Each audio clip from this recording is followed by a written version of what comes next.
17th Rabi'ul Akhir, Urs Mubarak of Hazrat Sayyid Muhammad Dulha Shah Bukhari Sabzwari Rahmatullahi Ta'ala alayhi.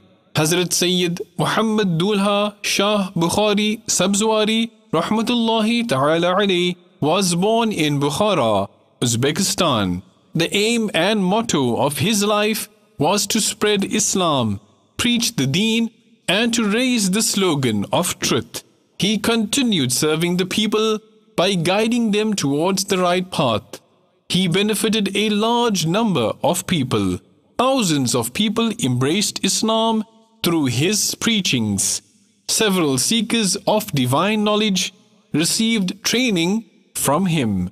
Jami' Masjid Haydari, which is situated just by his holy shrine, reminds us of his religious contributions. Hazrat Sayyid Muhammad Dulha Shah Bukhari Sabzwari Rahmatullahi Ta'ala alayhi passed away on the 17th of Rabi'ul Akhir in 701 Hijri.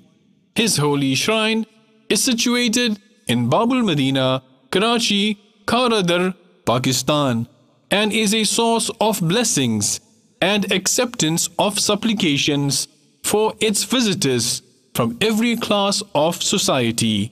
May the blessings of Almighty Allah Azza wa Jal be upon him, and may we be forgiven without accountability for his sake. मुझे अपनी और सारी दुनिया के लोगों की इस्लाह की कोशिश करनी है।